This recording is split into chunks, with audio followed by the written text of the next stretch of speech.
Hi, Amber. Hi, Megan. Hi, Michael. Hey, guys. Welcome to Bad Movies Rock. Why, thank you, Megan. Megan, welcome to Bad Movies Rock, where we fucked up the script this time. Neither of us has seen this movie, and we suddenly have a guest coming in, deciding when and what we watch, and I don't know if I like it. You've given me too much power, and I like it. Yeah. I do approve of the maniacal gleam in your eyes, so I'll allow it. Yeah, Well, thank you. Exactly. I dusted one off from the vault of movies that we still have from What You Talking About, Willis. Mm-hmm, yes. And as I wanted to do a long, long time ago, and we finally got a chance to, we watched the 1996 Bruce Willis classic that everyone has definitely seen, Last Man Standing. Not to be confused with that asshole Tim Allen's Anything He Does. Right. Yes. Good. I'm so glad you specified the year. I love it very much. Yeah, that's the full title. Well, Yep. The Tim Allen part is part of it, actually. There is a Last Man Standing from 2011, so it actually was important that he specified the year. So thank you, Michael. Thank you for doing that when it was appropriate to do. I appreciate you and your attention to detail. I appreciate being appreciated. This is the third of the Michael trilogy, right? The second, I think. Oh, is this the second? Oh, what's the third one? It's Almost Heroes, Last Man Standing, and then The Whole Nine Yards is the third one. Oh, of course. Right. Okay, Yeah, right. For reasons Yes. I no longer remember. Yeah. We'll have to go But are back and important. listen. Yeah. Or are they very important? Oh, shit. It might be that one. Yeah.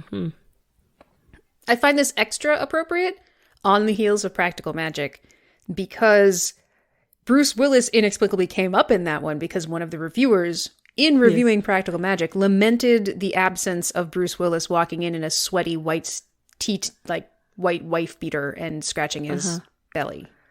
Yep. Yeah, I often regret the same thing, but it's like out of my daily life. Yeah. So I'm glad that we could address the complete lack of Bruce Willis in that movie by injecting just a whole heaping helping of 1990s Bruce Willis. Yeah. Bruce Willis in 1990s when he was still trying. When he was still trying. Back in the trying years. It's almost too much. Yeah. I just like, oh my, he's using a voice? What's happening here? Oh, yeah. Yeah, he had a special gravelly voice he used for this one, which was still fresh, you know? Now his vocal cords are totally ruined now, but... Yeah. Toast, yeah. Yeah, probably from roles like this. Most likely, yes. Where he tried hard and, like, no one knows about this movie. I'm pretty sure almost no one has seen it.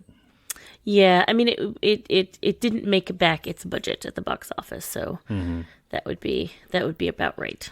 Yeah, kind of snuck under the radar, but one I watched a few times growing up, and I liked it. It's the one where bad guys get shot a lot. Mm-hmm. I like seeing bad guys get shot in movies. Yeah, and thrown back by the bullets. Yes, spectacularly shot. Yes, yeah. But specifically, only Bruce Willis's bullets. Mm-hmm. Yeah, he has special quantum bullets that fire through space and time to deliver an impact equaling a cannonball. Yeah, which is not at all addressed in the plot or spoken of. It's just visually there. Yes. How it is. Yeah. And It's just there. the trajectory and physics of both the impact of the bullet and then the way the body flies directionally and distance-wise, wild. Just wild. Yeah. It's a wonderful Fantastic. film. I think it Yeah. makes it fun, right? It makes it fun. An otherwise, like, attempt at being gritty and, like, quasi-noir. Like, it's this weird, you know, he plays an anti-hero kind of thing. And it's like, none of that really lands, but the visual spectacle of it is very, I would argue, very John Wickian long before John Wick, you know? Yeah. And yeah, they definitely make a stab at some form of stylized, nuanced ultra-violence. Mm-hmm. And by nuanced, I mean really zany. It's a little bit cartoonish, actually. Yeah, The way yeah. it winds up being. That's what nuanced means, right? Yeah, I think so. Yeah, sure. Yeah, they were going for, like, Godfather, and they got, like, I don't know, like a bit of Looney Tunes. Yeah, and Who Framed Roger Rabbit? Yeah, Yeah, I think that's it. They went for Godfather, and we're a little bit closer to Who Framed Roger Rabbit. Well said, Megan. Yeah, which is fairly amusing for like a, you know, it's like Texas Prohibition era, pseudo noir, and then it's also ridiculous, which I don't think they acknowledge. No, it's not. The movie is not self-aware. Yeah, it is definitely not self-aware, but for the audience, it can be. So, well, I ordinarily I feel like I'm supposed to do a which is which here, but I feel like perhaps we might be treated to something slightly different. Megan, yes, would you like to ask Michael? If he would like to summarize this movie? Hold on, let me text him. Hold on one second. Yeah, okay, hold on. Guys, I'm sorry to interrupt the podcast. I'm getting a message here. It's from Megan. I'm not going to respond. I don't really care for her very much. Yeah, Anyway. you can actually just silence the conversation on that one. Oh, wait. Hey, my feelings. Can't silence those. She won't shut up about them. Will not, won't not. I've set such a high bar in my days as rapping the plot. Like, I feel like I've really ascended into rap heaven, and I'm really riding high on all that. So I'm just gonna now I'm gonna kind of like be Bruce Willis back into the career. I'm just gonna kind of mail this one in. Cool. Yeah. Perfect. In honor of Bruce Willis. I'm just, I've had a storied, illustrious career, with movie related hip hop, and I'm just, this will just be one that flies under the radar. No big deal. Okay. I'm keeping my expectations medium. That sounds about right. Okay, good. All right. West Texas, 1920-something. They put his sax underwater and that bass line stumping. Ba-dum, ba-dum. Yeah, we're talking about B. Willie, driving down a dirt road about to get silly, and he's kicking up the dust in his busted-up car. The voiceover sequiturs are non and noir. Bruce is on the run from back east, maybe the feds. Winds up in this one-horse town, and that one horse is dead. Welcome to Jericho. Meet my friend Jocko. You looked at Doyle's girl, so we gotta bust your chacos. But you picked the wrong guy, should have saved your breath. He's about to roll up like a Fedoraed angel of death. He's got 2 guns, and they're delightfully exquisite. When he pumps you full of bullets, you defy all the physics. They've got an infinite clip, and they never miss. Corpses somersault and ragdoll like a flopping fish.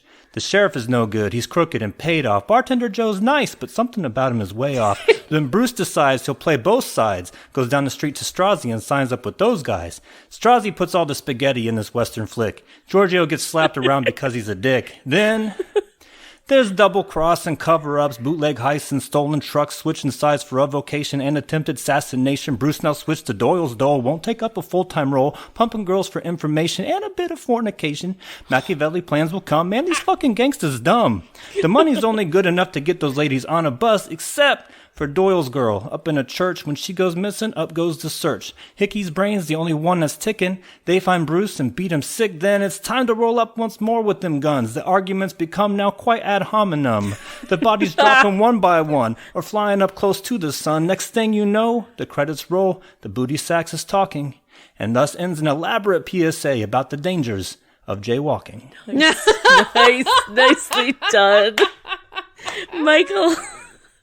That far exceeded my medium expectations. My gosh. That's fantastic. Gosh, the sequiturs are non and noir. Booty sex. I mean, taking us back to those low notes in the soundtrack. The soundtrack is special. It's so special. Oh my gosh. The end where you just started. Oh, that was good. That was delightful. I would say Michael. that's one of your top 5 at least. Yeah. I can't remember how many you've done. Yeah, thank you. That may have been just not at all a compliment. I'm realizing because I cannot remember how many. It was very good, and I thoroughly enjoyed it, sir. Yes, thank you. Agreed. I'm glad I got some chuckles out of you. It wasn't bad. Mm-hmm. So I didn't hit everything that we talked about while we were watching it, but that's why we do the podcast. So I'm excited to dig into it a little bit and resurrect this zombie of a movie. That's very, Oh, thank you. Mm-hmm. Yep, excellent. Shall we to the critics' corner for a moment? Shall we? Amber, why don't you go ahead and get us started there? It broke Metacritic. Oh. What? I couldn't find it on Metacritic. Every time I searched for it, it just sort of showed me a big M in a yellow circle. So I don't think Metacritic bothered with this one, is what I think that means. Okay. So that in and of itself is interesting, right? We're talking about Bruce Willis. Like, he's not some, B actor. This is a Bruce Willis movie. Mm-hmm. And doesn't get a review on Metacritic. That's interesting to me. Yeah, yeah. It's not like some like independent film kind of Bruce. You know what I mean? Like, this is like a major budget movie. Yeah, absolutely. On Rotten Tomatoes, the critics gave it a 37, and the audience gave it a 51. That's low. I mean, yeah, this is after Die Hard with a Vengeance. This is right after 12 Monkeys. Mm-hmm. Right, it's a year before The Fifth Element, and they didn't even bother aggregating. Wow. Mm-hmm. Yeah. Yeah, so I wouldn't call it a diamond in the rough, more like, I don't know, like a really useful, like, flint rock in the rough or something. Like you could light a fire with it if you struck it enough times. Not valuable per se, but, But you could use it for something. Yeah. It's useful. Yeah. Yeah. If you were stuck somewhere and needed to get warm, you could maybe hit the movie together and make a little fire. Yeah, just knock 2 copies of Last Man Standing together, because everyone has 2 copies of Last Man Standing. Who doesn't? Just kind of hanging around. I don't know. Those numbers are too low, in my opinion. Like, it's not a great movie. I don't think it's a 70 or an 80 movie, but it's definitely like almost passing. It's like in the 60s maybe for me, but. Yeah. I mean, so the kind of consensus that I'm reading on Rotten Tomatoes is that they don't like the artistry of it. They call so the director is Walter Hill. The film chokes to death on Walter Hill's dusty artistry. It's a desperately cheerless film, so dry and laconic and wrung out that you wonder if the filmmakers ever thought that in any way it could be fun. Nothing between the action scenes to engage the audience. So, like, I think people didn't appreciate the very bleak kind of tone of this movie. Is the reading there? And then the good ones essentially enjoyed old fashioned shoot 'em up.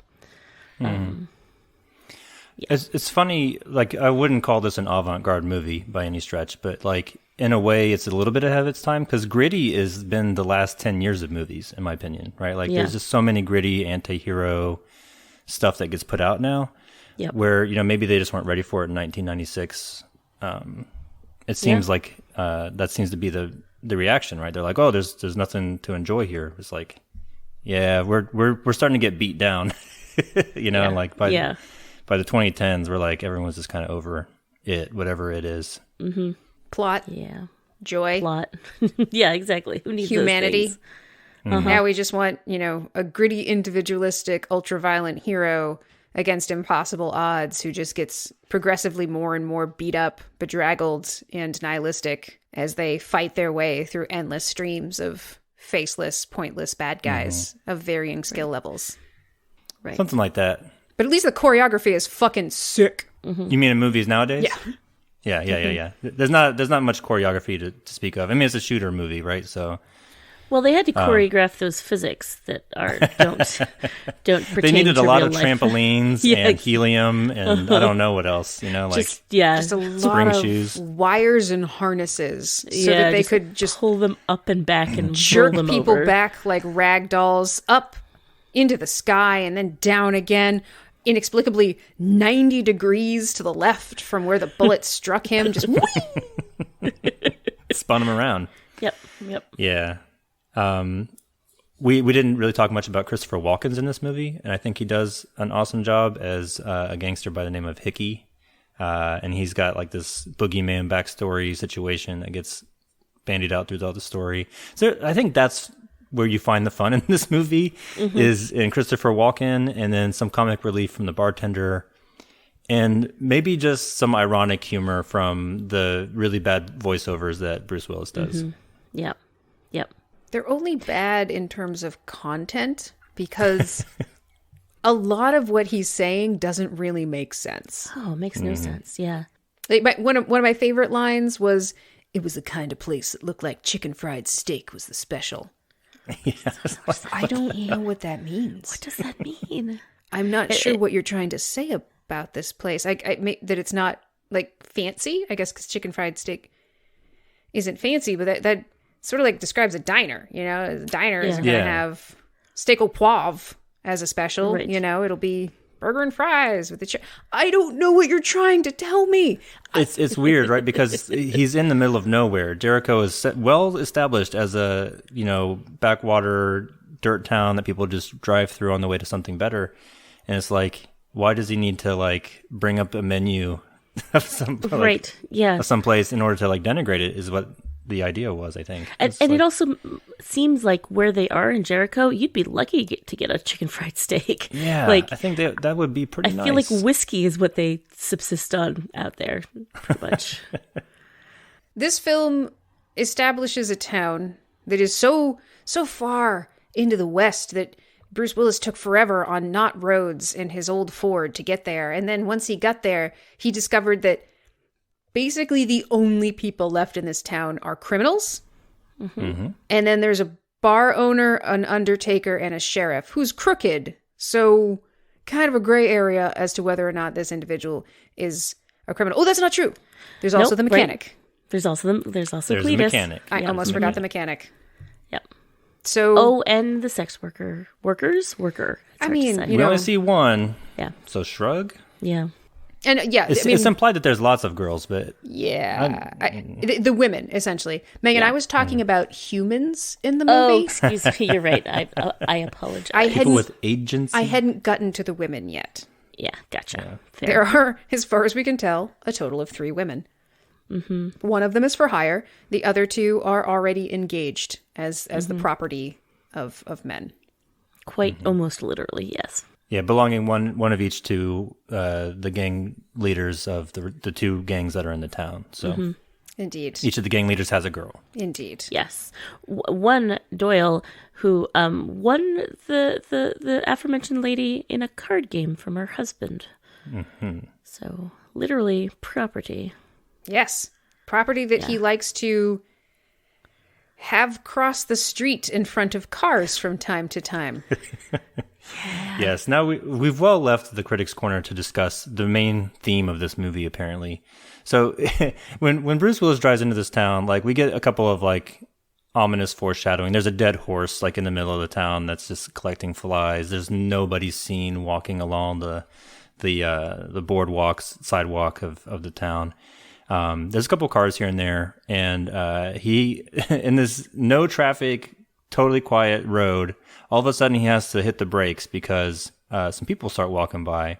In the front, I believe, is Doyle's girl, as they call her, who is basically a prisoner, and then a gang of goons from Doyle's gang.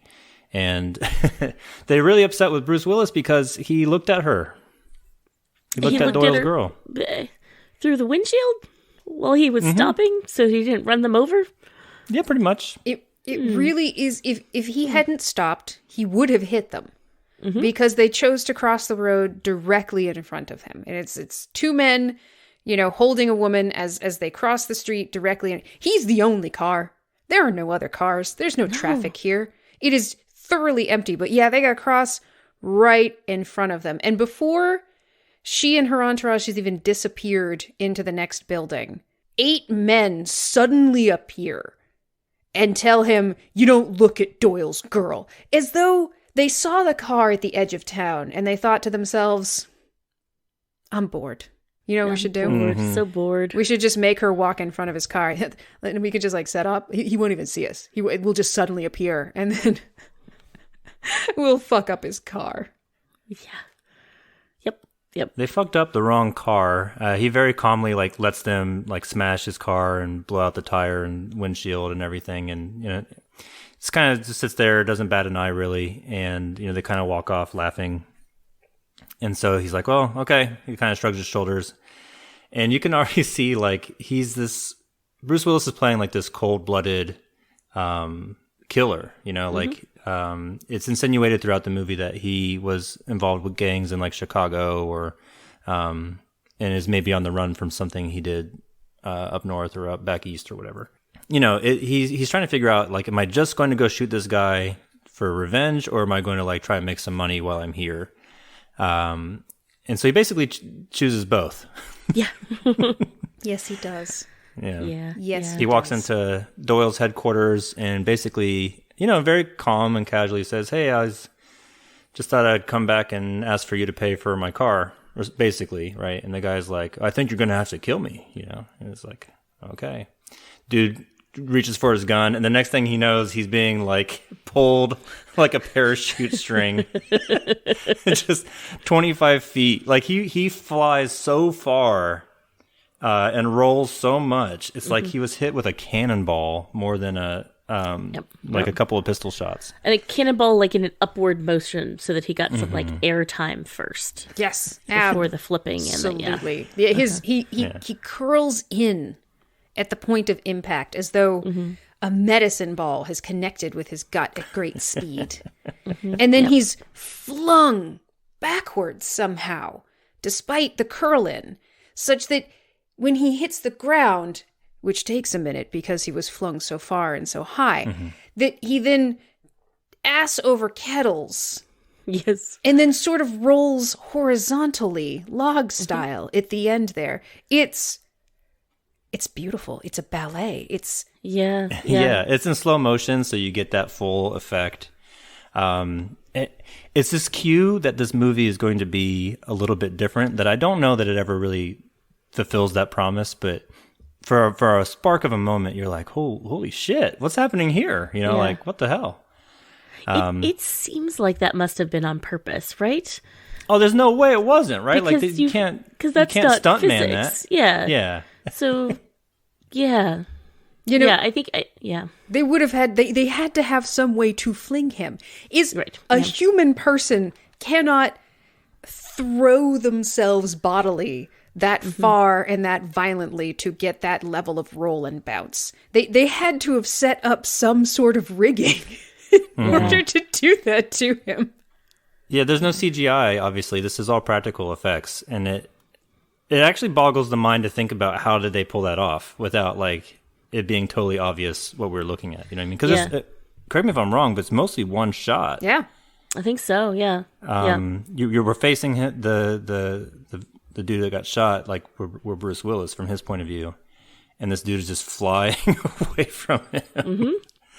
It's, I don't know. I feel like I need to go back and just watch that scene one more time because it's a cool shot. It's just a cool moment in the movie. Yeah. And then he spins around and shoots at all the dudes that are like watching just for good measure. Just say, hey, you fucked with the wrong guy. Yep. He doesn't kill anybody else, but just like riddles the whole place with bullets with his infinite pistol guns. Yes. Because that would end it too soon. He has to kill their big guy, the guy who talks a big game, the front man of the car beating up moment. And then he has to put some fear into the little goons, because we don't care about them. They're not really worth it. But if he takes them all out now, the game's over too soon. He can't make money off of corpses. He's got to play both sides against each other. There's 2 gangs in town, no other people. Well, I got to make myself seem scary so that everybody wants to hire me, and then I'm going to stir up some fucking shit. Yeah. Yeah. This is where he's kind of like a very muted, but very almost puckish. Like he's having fun. Oh, too. yeah. Like he's not smiling, but he's just fucking with these people. Yeah. This is his.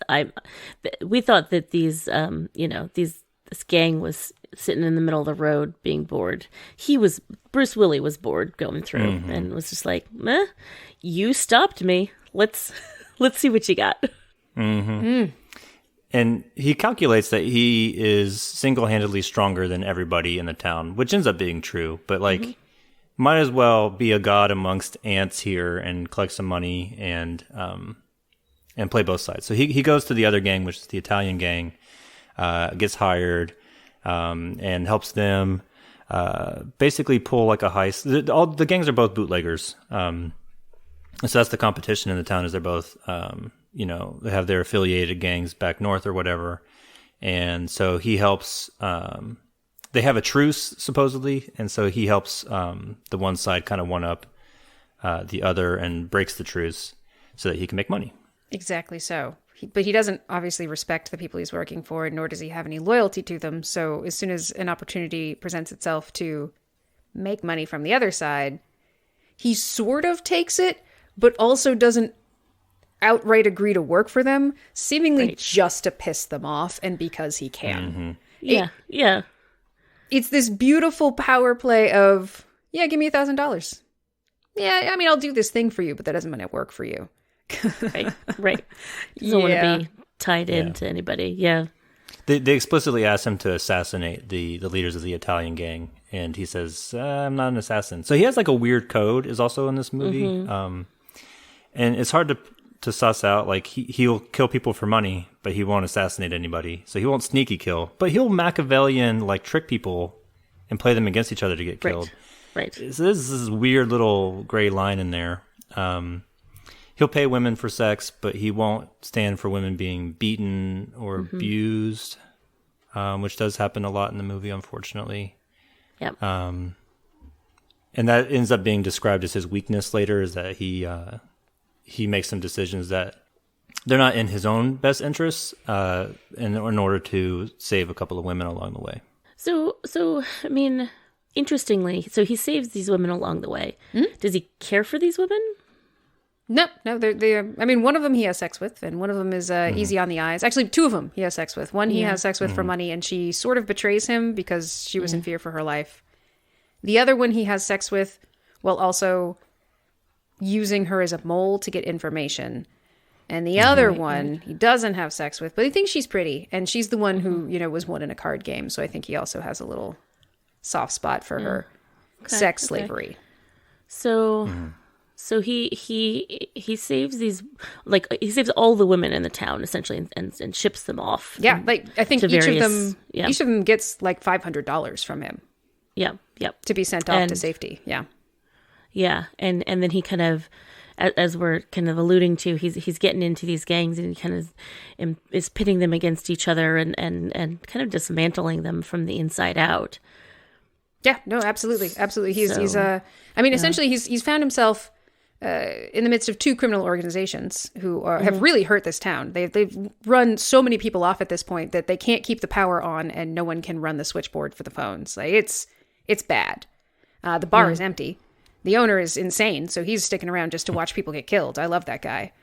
But yeah, no, two criminal organizations that are ruining this town and continuing to do so, and three women who are in a terrible, terrible situation, who really need outside help to get out of.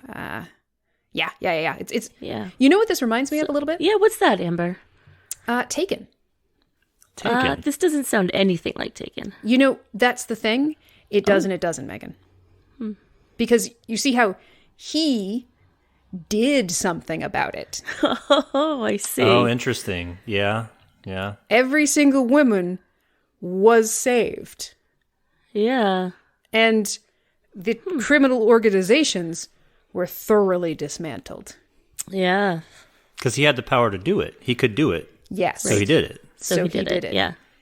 And he didn't particularly care for any one woman, but he was not going to meet up with them later.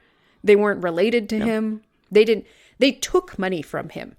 It actually profited him negatively to do this thing. In fact, saving the last one got his ass beat to hell. Yep. Nearly beaten to death by the giant Jocko. Oh, Jocko. Yeah, with his big meaty fists and body that can only be killed by 20 bullets. It took 20 bullets to bring him down. As you know, if you're a bigger person, it takes way more bullets inside of your heart to bring you down. Yeah. One is not enough. Movie logic. Which Bruce Willis shot from the gun of like a 6-shooter, essentially. Yeah. Without reloading. Don't worry Without about it. reloading, yeah. No. But you bring up a really interesting point. Because, so in Taken, here's a man with a certain set of skills, and he's trying to get his daughter. And along the way has the opportunity to not be a total dickwad and rescue, just like take a few seconds out of his day to like save somebody's life. In this movie, we have Bruce Willis, who is not a hero. He's not a good guy by any stretch.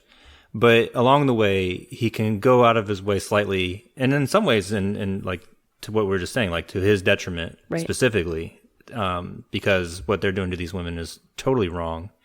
And so he has a little bit of a conscience, even though he said earlier in the movie he was born without a conscience. Right. That was a lie, apparently. Yeah. I mean, more of a conscience than Liam Neeson's has. Yeah, Brian does in The Takens. It is a tired trope, though. Like the man comes in and saves the woman, kind of damsel in distress bullshit. That's still bullshit, but Yeah, I guess sure. it's less bullshit than Taken. That's the thing. It's bullshit, but now that there's a new level of bullshit, we've sort of climbed out of it, and we're like just like nip deep at this point, and it feels nice because it was getting in my mouth when I was watching Taken. Yeah, And wow. now we're at least floating above it a little bit. Yeah. Just a little bit. That's good. Just a little Yeah. bit. Yeah, I can't imagine it was fun to watch the female characters because they were all just victims. I don't know about. So there's the sex worker who was so nervous because she knew it was coming that she was talking the whole time during their lovemaking, which was pretty funny actually. Yeah, While it was happening in the movie, and all of a sudden these guys bust in and try to kill Bruce Willis, and then then it's really icky when he holds a gun to her because he knows that she ratted him out or said that he was going to be there so that they could kill him. Right. But then he feels bad about that and pays for her to get out of jail, and she can take the bus out of town. Apparently there's this bus that comes to town to take people away.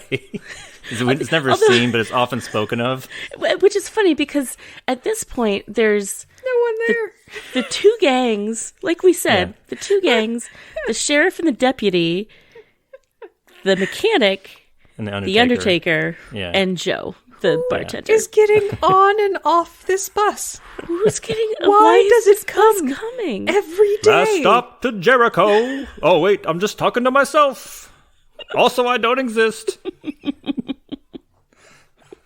Man, It's bizarre. Anyway, the point I was trying to make was like that part was pretty icky. Then he James Bondishly manipulates Strozzi's girl, Yeah. who is presented as having a loud mouth because she actually talks back whenever they abuse her verbally. Right. And then later they hold her down and cut off her ear. This happens off screen, but she shows the wound, and it's just really horrible. And then Doyle's girl, the kidnapped one, has a daughter that she wants to get back to, and the only free time she ever has is when she goes to this abandoned church and prays, and that's basically all she does all day. It's really bleak and sad. It's super bleak. Yeah. And much is made of Doyle's girl, whose character's name is Felina, being a half-breed Indian, and they just keep saying half-breed, half-breed, half-breed, half-breed. Including lot of Doyle, that. who says he loves her. Who is creepily obsessed with her. Oh, he's obsessed with her. Right. It's not in love. a very it's, disgusting way. Yeah. it's upsetting for sure. Yeah. Yeah, he has these little monologues. It's the same actor who plays the bad guy in The Warriors. And he's really good at being an icky bad guy.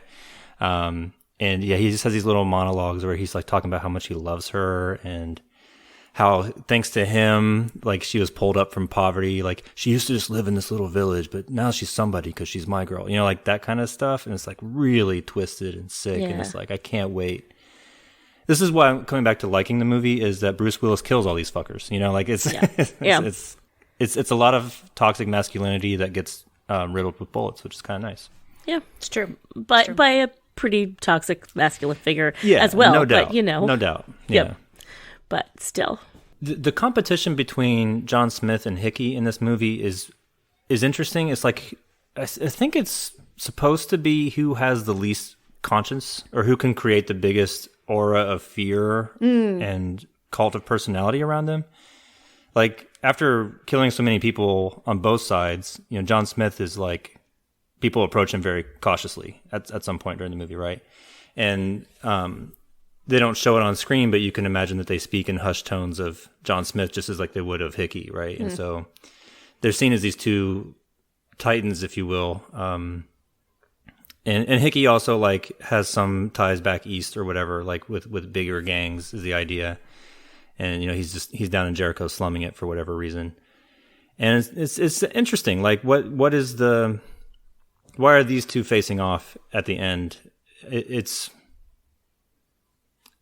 more of what they're able to do psychologically as well as physically, I guess. And the big shootout at the end where Bruce Willis like just murders everybody in Doyle's gang, he does it with his two pistols, Mm-hmm. He doesn't do it with a Tommy gun the way if Hickey was trying to do the same thing would have done. So I don't know. I find myself rambling because it ends up being a bit incoherent. I think is probably why Like, I don't know if it landed, whatever they were trying to do. There is a question what they're trying to say, if they're trying to say anything. Because, yeah, they're all using guns, but the Hickey character has less of a conscience, but does possess loyalty. Whereas the John Smith character doesn't have loyalty of any kind except to himself, but is hampered, is much how the movie presents it, with a conscience about innocent people. It's almost pitting those concepts against each other. You know, the man with no loyalties but a conscience. It almost sounds like 13 Assassins. It does. For a second. It does a little bit. Like Hanbei and Shinza. Yeah, a little bit. A little bit. Mm-hmm. Yeah, not nearly done as well, of course, but whereas like Hickey doesn't care who he kills as long as he kills for the organization, as long as he's part of something and is loyal to it. And he has no respect for a man who doesn't have loyalty. A gun for hire is scum as far as he's concerned. Yeah, that's a good point. But he also burned down an orphanage just to watch children go up like candles. So I don't really know disturbing. If I care how he feels about loyalty. Yeah. Megan, I'm wondering if you had a favorite scene or a favorite moment during the movie. One of my favorite, just like low key moments was when Bruce Willis has now pissed off both sides of these crime families, and he's fucking sitting out on a porch, eating an apple with like his foot up, and eating an apple with like a switchblade, and just not a care in the world. He's just posturing, right? This is all bravado that he's putting out there. He's like, I'm being the biggest ass here and everybody in this town wants me dead, but I can just sit here because they won't do shit about it because I'm essentially invincible because of I'm such a good shot. It is he's already he shows up, shoots a guy in one gang, works for the other gang, but also flips them off, then goes and sort of works for the other gang that he shot the guy from, but then also tells them to go fuck themselves, and then puts himself out publicly giving zero fucks. Yeah. I'm pretty sure that's after he publicly beat the snot out of Giorgio, who was running his mouth. Right. Because he says he's going to quit Strozzi's gang, and they like pull a gun on him and say, no one quits us. And he pulls his gun on them, and they back down. Mm-hmm. Yeah. They back the fuck down. And he kicks and like, slaps around Giorgio for running his mouth. It was a moment where like you can see his reputation is already transcended like what they're used to. They already fear him so much. He's not holed up somewhere. He's not keeping his back to the wall. He's not keeping his guns in his hand. No, he's eating a fucking apple out on the porch. Cash as hell. Yeah. Yeah. It's great. It's pretty great. Yeah. I had a favorite part. I want to share it, but I want to make sure, Amber, did you have a favorite part that you want to talk about? Honestly, I feel like Megan, that was, I think that was the one. I think that may have been mine. It's pretty good. Yeah. Other than our headcanon of the bus that comes to town is actually a bus looking for every bus that disappears, because every time a vehicle comes to town, they drag Doyle's women in front of it and then murder everyone who looks at her. But everyone has to look at her because they jaywalk her directly in front of the vehicle. So every day the bus comes to town at noon, Doyle's girl gets trotted out, everyone dies. And so the next day they have to send another bus to see what happened to the last bus.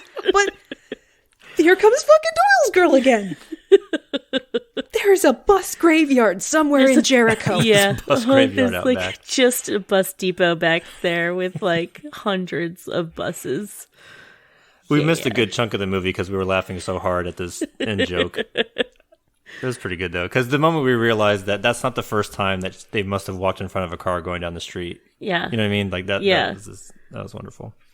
I have a question. Michael, do you have a favorite scene?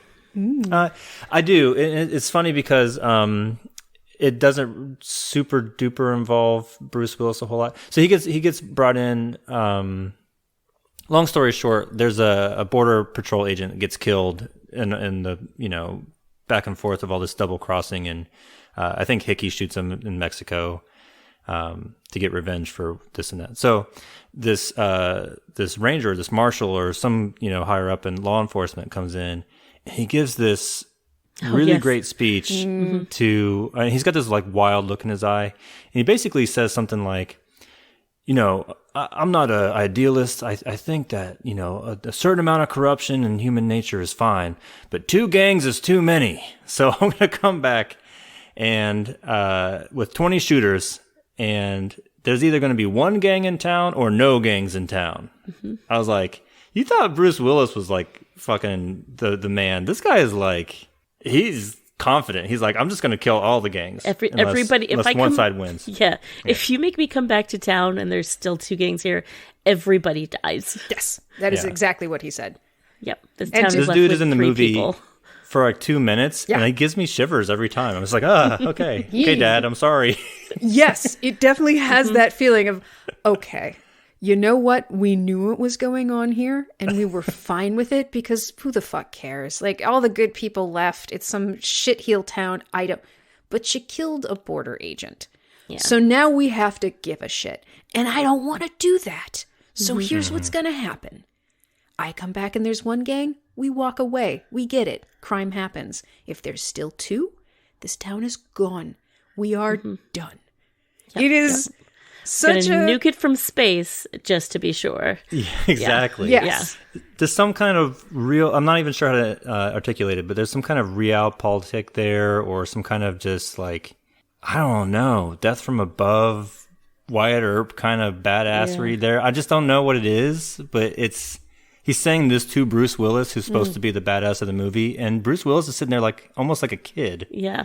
Being lectured by his dad. Getting a talking to. You can't do shit about it. Yep. Getting a talking to, right? And just everybody's in a gang in this movie, right? Like there's the 2 gangs in town. There's the Mexicans who, are part of the bootleg operation. They play both sides too. And then there's the law, which is like, gang, which is, which also hits a little hard at home because it's like, that's kind of how, and I don't want to get too real, but like you read the news and it's like the cops have this really tight bond where if you mess with one of them, then they're going to roll up on you really hard. Again, the movie I don't think is trying to make a lot of points, but to represent the law enforcement as a kind of gang, not that much different than the other ones, just they have a badge and some, what do you call it? Authenticity? Authority, something like that. Yeah. Somehow, legitimacy, I think is what I was trying to say. Yeah. They have some kind of legitimacy, but government not really. Sanctioned. Like it's... Yeah. Yeah. But not really, though, right? That officer was just as bad as anybody else. You just accidentally killed one of his dudes. Yep. He doesn't give a flying fuck about the women, the town, the gangs, the bootlegging. Yeah. We didn't care what was being done to the people in this town until it spilled out into our gang of law enforcement. Yeah. And since this isn't a decent town filled with decent people, it's the fucking Wild West. That means it's Wild West law rules. And that means wipeout. We get to do a wipeout. Yep. Yeah, it very much is, here's the third. And because a lot of the idealism in Westerns was the American narrative of settling untamed, getting past the reach of government and living on your own individualistic, rugged terms and settling this wild country, but not the wildness in man. To have the government be able to just kind of waltz in and say, y'all are done with your little fun game. We've decided it's over. Is a pall that you don't usually get on Westerns unless they kind of end in a sad way where, here comes government and modernization. I guess I got to go even farther west to get my sweet freedom. Well, there's that, and there's like there is the trope in Westerns of like the crooked cop or the local sheriff that is too cowardly to do anything. So the hero that walks in has to save the day. But the hero who walks in is usually the law-abiding one, the Wyatt Earp type, the that fat asshole, a partner, what's his name? John Wayne. Thank you. John fucking Wayne. There it is. The John Wayne dude comes into the Western town and fixes everything. Like that's how the story is supposed to go. And he's supposed to be this good guy, usually, right? And there are Westerns that play with that trope and they have some anti-heroes and stuff like that. But this is not it's like a Western that's not a Western. It's like it's Chicago gang proxy war. and the law's not good, the gangs are not good, the hero's not good. He's maybe the least bad of them all, but like, but not good. Yeah, I don't know. Yeah, still not good. So it's just kind of like it plays with those tropes, I think, in an interesting way. Again, I'm not sure if it lands any particular place, but I think it's interesting that they tried to do something different. Yeah. Yeah. And in the interstitial bits, when they're trying, a lot of people get very amusingly murdered by very loud guns that disobey physics. And they're all terrible, so I'm like, yeah, Yeah. Mm-hmm. That's go good. flying. How did you go up? Okay. Well, I'm glad A you're lot of people dead. get shot like on the same level, and they fly up. Yep. Yeah. Yep. So crazy. It's great. It's impressive. It's just fun to watch for is. that reason, It for is. sure. Yeah. And we keep calling it noir, but like it's not just the setting and the tone, but like you're talking about that scene with the marshal that comes in, and like there's just the lighting is always like that framed lighting across their eyes, and like you know, which is funny because like it's across his eyes, and then you turn to Bruce Willis and it's across Bruce Willis's eyes, and it's like, what is the lighting in here? Yeah. Reminds me of Angelica Houston in Yes. The Addams Family. Yes, exactly like that. Really well lit, but just across the eyes. Yes, yeah, just Yeah, making something fun like of that. Yeah, Yeah, that's very funny. yeah. Yeah, that's really good. That's really good. Very perceptive of you, Megan, to notice that. I hadn't thought about that, but now that I think about it, it's like very much that. Just these little things that are just like pull you out of the like the supposed reality and grittiness of the movie. It's like if you tried to paint a photograph, you know, like it's not going to be exactly like a photograph. It's going to have the same image maybe, but it's going to have some imperfections in there that make it distinct. One of my other favorite people who's on the screen for less than a minute total is the Undertaker, who we see every so often. And like, especially in the beginning when Bruce Willis has only killed a couple of people, like you'll see, like when Bruce Willis comes into town, the Undertaker is boxing somebody up. And then, you know, he boxes up like Vertically, by the way. Always Sorry, vertically, yeah. always like on display in the, you know, In the window. in the picture Yeah. window. Yeah. Yeah. And It's wares aren't the coffins, they're the people. they're the people. Well, he's like, you know, Fresh bodies for sale. he's bodies. dolling them up good with nice ties and stuff.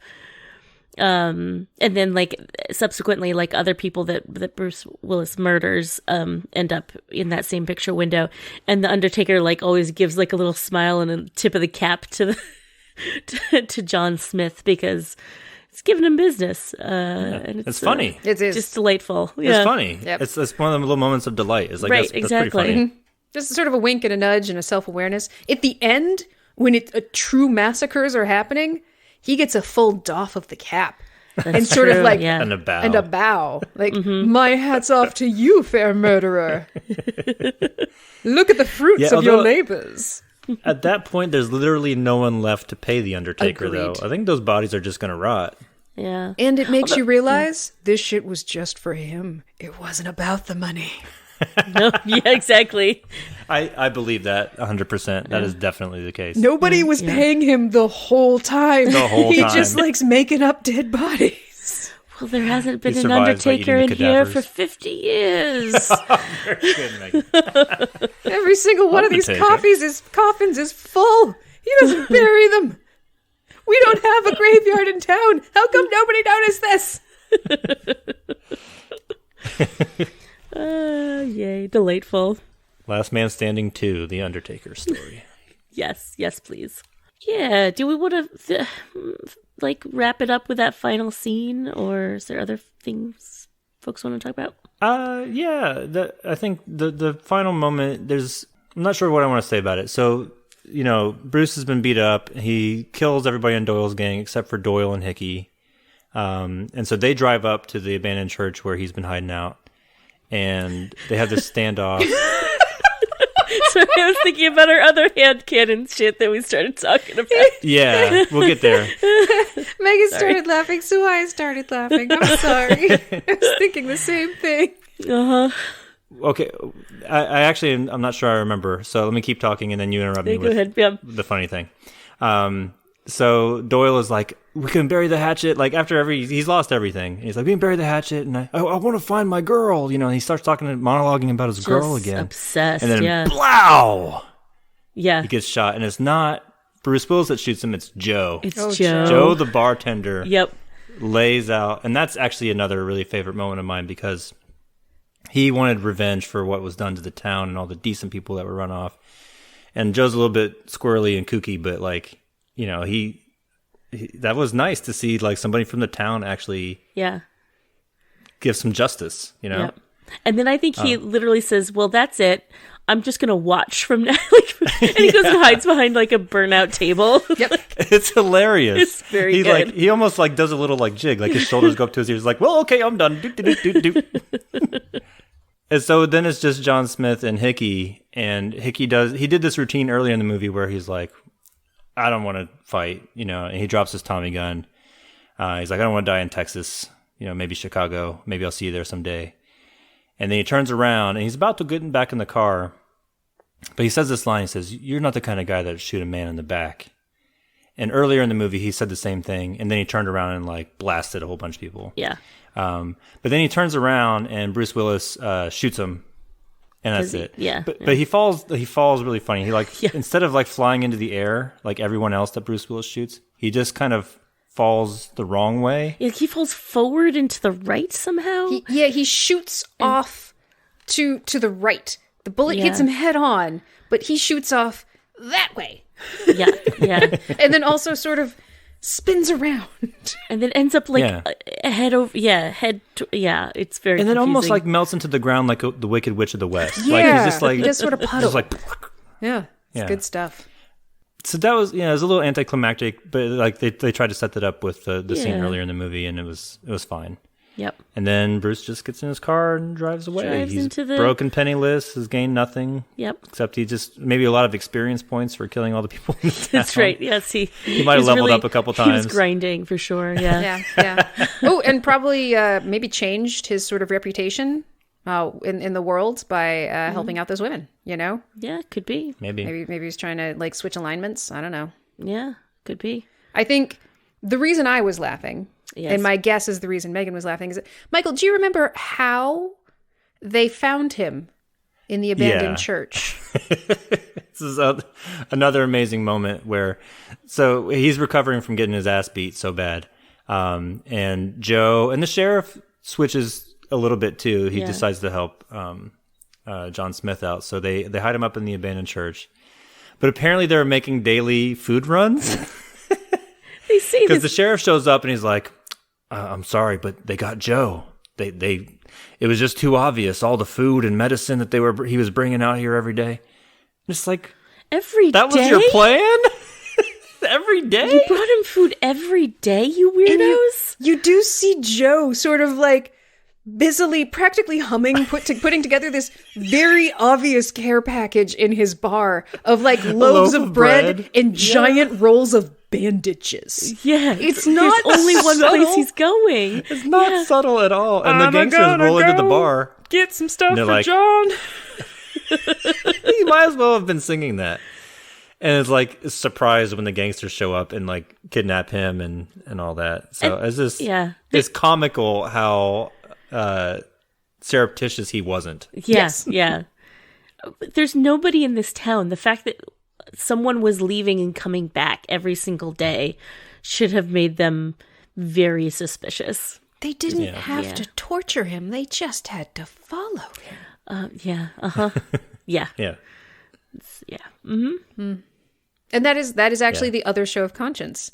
Wounded, gunless, he decides to go save Joe. Right. Yeah. And that's when the sheriff gives him his guns, also changing his alignment to assist in the saving of Joe. Right. Yeah. It's a nice moment. Yeah. It's a nice moment. But yeah, there's some, let's say, non-realistic motivation or thinking going on in the film from time to time. For sure. Aside also from the weird non sequiturs and the voiceovers, it's just yeah. What was the part? There's a part earlier where Doyle is trying to get him to work for him, and he's like, "Oh, I'll think about it." And then Doyle just suddenly shouts, "You think the meek are going to inherit the earth?" What the fuck? What? What? Didn't say that. I don't understand why you're yelling that at me. Yeah. Because you won't be there to see it. What? What? I feel like they took a bunch of noir scripts and cut them up and then just pulled lines out of a hat and just kind of put them in there. Yeah. That makes sense. And that's where the chicken fried steak probably came from, For too. sure. It's just like, okay. Yeah. I think Amber described it as noir refrigerator poetry. Like when you can just kind of like... There's a lot of found poems in this movie. Yeah. Mm-hmm. You're totally right about that. So, on the rock scale, regrettable, outstanding, crazeballs, or K, Michael, our guest, what would you rate this? I don't think this movie is particularly crazeballs. It's a pretty straightforward action movie. I can't say that it's outstanding. It attempts to do a lot of things and doesn't quite stick the landing, but I like that it tried. So I think I rate this a pretty solid K. Like it's okay. It's okay movie. It's entertaining to watch. It it does enough things a little bit different that it's interesting and good. I think it's a good movie. It's okay. Amber? I feel like for me, the action made it crazeballs. The action and the insane moments of dialogue where you're just kind of, wait, what? Do you know that made no sense? You don't. Oh, you don't care. Oh, we've moved past it. We're next scene is happening. It amuses me. It's delightful. The shooting is hilarious. I feel like that adds a crazeballs element to it. It's a K movie. It's solid. It's entertaining. It's fun to laugh at. And there are some good moments. And there's some great actors doing really silly stuff. And you're right. The Marshall scene, that 2 minutes is chilling. It's Daddy has come to lay down the law. Here's what's going to happen, kids. You're going to get spanked if I have to come in and clean up this mess. Around. Mm-hmm. It's like you and your sister ruined the house. Clean it or I burn it to the ground with you in it. Those are your choices. Is this getting autobiographical, Amber? Or? May have had to set a fire or two just because we made too much of a mess. I see. No, I've never committed arson. That we know of. But no, it feels it's K crazeballs. Yeah, I think it's I agree. Solid K with some crazy. I mean, like the sitting, the motivations of Bruce Willis in this movie are hysterical to me. That he's just a shit stirrer and like yes, he's so cocky, gives zero fucks about anything until he all of a sudden does. Yes, and he all of a sudden does in saving Doyle's girl. Right. And I love that we've been referring to her almost predominantly as Doyle's girl. That is what they call her in the movie? That is what they call her. I know she has a name, but I didn't really know it till I looked at Wikipedia because exactly. So I'm following the canon of the movie. Yeah. So he decides to really care when it comes to her. He's been a shit stirrer up until this point. He's mostly been making money for himself and fucking around and being untouchable, but he decides to burn it all for her. So he assassinates a whole group of Doyle's guys after being, like, immediately after being told where the safe house that she's being kept is. And then rather than leaving, he sticks around and claims somebody else must have done it just before he got there. But he also keeps her crucifix on him. Yeah. Which she gave to him in thanks. And then goes to lounge in a bathtub nowhere near his gun. So the second he decides to start giving a shit, he also stops giving a shit. He stops thinking clearly. Yeah. Well, that's another thing that's kind of icky about the movie is like women have made him weak is like the subtext of that, and I hate that. It's that literally sucks. what the sheriff Her says. softness at some point. made him soft, which that's the reason he got his ass beat, was her fault. Yep. You know what? Lame. Maybe if he'd had sex with her, he could have reclaimed his power, but he didn't. And he didn't. And that's why let he her got go. beat all to hell. Yeah. Thankfully, there were no women left in the town at the end, so he could reclaim his virility and gun prowess. Yeah. Oh, this movie. Yeah. Yeah. It's very entertaining, and the headcanon in it just makes me so happy. Yeah. Yep, The for sure. jokes we were able to come up with, I think were B plus to A minus. They were great. Yeah, agreed. Well, Michael, do you have a Sneha story? Not any in particular. She's in London right now with her mom. They decided to go. the last time I've been to London once. I guess it's been 12 years at this point, longer than that. And so Adrian and I went to the Tower of London. I'm a big nerd, like going to like museums. Anytime there's armor and swords anywhere, like I want to take a million pictures of it. And in the Tower of London, they have this cool statue of a dragon. The dragon is probably 20 feet tall, and it's made out of like shields and like it's this cool design of like made out of weapons, but it's like a dragon.